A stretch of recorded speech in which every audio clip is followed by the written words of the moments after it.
Hello അസ്സലാമലൈക്കും, welcome back Hibas world. ഇത് last ഇട്ട് വീഡിയോന്റെ പാർട്ട് 2 ആണ്. അപ്പൊ നമ്മ ഒമാനിലാണ്. ഒമാനില് മുസണ്ട എന്ന് പറഞ്ഞ പ്ലേസിലാണ്. അപ്പൊ നമ്മ പോകുന്നത് കസബിലേക്കാണ്. അപ്പൊ നമ്മ UAE ഒരു ക്രൂസ് ബുക്ക് ചെയ്തിട്ടുണ്ടായിനി, ഒരു ഫുൾ ഡേ ക്രൂസ്. ആ ക്രൂസിൽ 2 ഫാമിലി മാത്രമേ ഉണ്ടായിട്ട്, നമ്മളെ ഫാമിലി പിന്നെ വേറെ ഒരു ചൈനീസ് ഫാമിലിയും. ക്രൂസിന്റെ ടൈമിങ് 10 to 4 ആയിരുന്നു. പക്ഷെ 2 ഫാമിലിയും നേരത്തെ വന്നോണ്ട് 9:30 തന്നെ അവര് ക്രൂസ് സ്റ്റാർട്ടാക്കി. ക്രൂസിൽ കയറിയപ്പം തൊട്ട് ബാപ്പ ഉറക്കമാണ്. നമ്മ എന്തെങ്കിലും കാണിക്കുമ്പോൾ മാത്രം ബാപ്പ എണിച്ചിട്ട് ഫോട്ടോ എടുക്കും, വീഡിയോ എടുക്കും, എന്നിട്ട് പിന്നെയും കിടക്കും. ക്രൂസ് മൂവ് ആയിട്ട് കുറച്ച് സമയം കഴിഞ്ഞേരം മേലത്തെ ഒരു കുഷന് കാറ്റിൽ പാറി വെള്ളത്തിൽ പോയി. അത്രയും ഹെവി കാറ്റായിരുന്നു ആ ദിവസം. പണ്ട് ഫോണിൽ യൂസ് ചെയ്യാൻ വേണ്ടിയിട്ട് ഒരു ഐലൻഡ് ഉണ്ടായിനി, ടെലിഗ്രാഫ് ഐലൻഡ് എന്ന് പറഞ്ഞ്. പക്ഷെ ആ സമയത്ത് അവർ കാണിച്ചു തന്നേരം നമുക്ക് വീഡിയോ ഒന്നും എടുക്കാൻ പറ്റിയില്ല. വീഡിയോഗ്രാഫേഴ്സ് എല്ലാം മേലെ കടന്നുറങ്ങുന്നുണ്ടായിനി. പിന്നെ കുറച്ച് സമയം കഴിഞ്ഞിട്ട് അവര് നമുക്ക് ഡോൾഫിനെ കാണിച്ച്. കുറെ ഡോൾഫിൻ ഉണ്ടായിനി, പക്ഷെ കാറ്റ് കാരണം അത്ര ഡോൾഫിൻ ഒന്നും ജമ്പ് ചെയ്യുന്നുണ്ടായിട്ട. എല്ലാം കണ്ടു കഴിഞ്ഞിട്ട് അവര് നേരെ കൊണ്ടുപോയത് സ്വിമ്മിങ്ങിനാണ്. പിന്നെ ലൈഫ് ജാക്കറ്റും പിന്നെ മുഖത്തിടുന്ന മറ്റേ ഗ്ലാസ് എല്ലാം ഇല്ലേ, ഗോഗിൾസ്, അതെല്ലാം അവർ തന്നെ പ്രൊവൈഡ് ചെയ്തിനി. പിന്നെ സ്വിമ്മിങ് എല്ലാം കഴിഞ്ഞിട്ട് അവര് ടവല് വന്ന് എന്നിട്ട് പറഞ്ഞ ഡ്രസ്സൊന്നും ചേഞ്ച് ചെയ്യണ്ട, ഇനി ഒരു സ്വിമ്മിങ്ങിന്റെ ഏരിയയും കൂടെ ഉണ്ട്.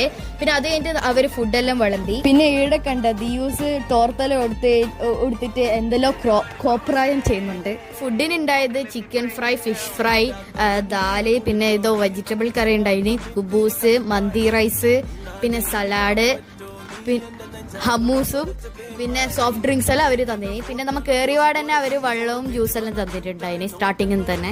പിന്നെ ഫുഡെല്ലാം കഴിച്ച് കഴിഞ്ഞിട്ട് ദിയ കണ്ട ഇവിടെ ഓളെ ക്യാമറ എല്ലാം എടുത്ത് എല്ലാരും ഫോട്ടോ എല്ലാം എടുക്കുന്നുണ്ടായിനി. അങ്ങനെ നമ്മ ഇപ്പൊ 2ാമത്തെ സ്വിമ്മിങ്ങിന്റെ ഏരിയയിലേക്കാണ് പോയിക്കൊണ്ട്. ക്രൂസിന്റെ ബാക്കിൽ നമ്മളെ ലൈഫ് ബോട്ട് നമ്മ കെട്ടി വലിച്ച് കൊണ്ടുപോകുന്നുണ്ട്. അങ്ങനെ നമ്മ അടുത്ത സ്വിമ്മിങ്ങിന്റെ ഏരിയയിലെത്തി. പക്ഷെ നമ്മൊന്നും ചാടിയിട്ട. നമ്മളെ കൂടെ വന്ന വേറെ ഒരു ടീം മേലത്തെ ഫ്ലോറിന്ന് അവര് ചാടിയിട്ടുണ്ടായിരുന്നു. ഇത് കണ്ട മഷാക്ക ഇടുന്ന മീനിനുള്ള ഫുഡ് കൊടുക്കുന്നതല്ലേ, അത് കണ്ടേര് ഞാനും ദിയല്ല ഫിഷിന് ഫുഡ് കൊടുക്കാൻ തുടങ്ങി. അതൊക്കെ കഴിഞ്ഞിട്ട് അവര് കൊണ്ടുപോയത് ഫിഷിങ്ങിനാണ്. ഇങ്ങനെ കേട്ടേര് എല്ലാരും പല ഭാഗത്തുനിന്ന് ഫിഷ് ചെയ്യാൻ തുടങ്ങി. പിന്നെ ബാപ്പയോട് ഞാൻ ചോദിച്ചിനി എനിക്ക് തരോന്ന് ഫിഷിങ്ങിന്റെ സാധനം, പക്ഷെ ബാപ്പ പറഞ്ഞു ബാപ്പനെ ചതിച്ചു ഗൈസ്. അപ്പൊ ഫിഷിംഗ് എല്ലാം കഴിഞ്ഞിട്ട് നമ്മൾ തിരിച്ച് കരയിലേക്ക് പോകലായി. പിന്നെ എല്ലാരും ടയേർഡായിരുന്നു, അപ്പൊ എല്ലാരും കടക്കലായി. പിന്നെ 30 മിനിറ്റ് ആയിട്ടുണ്ട് നമുക്ക് കരയിലേക്ക് എത്താൻ. ഉറങ്ങേണ്ട മൂഡില്. പക്ഷെ ഇവിടെ ദിയ ഇവിടെ ഫോണ് കളിക്കാനുള്ള മൂഡിലാണ് ഉള്ളത്. കിട്ടിയ ചാൻസ് ദിയ മുതലാക്കുന്നുണ്ട്.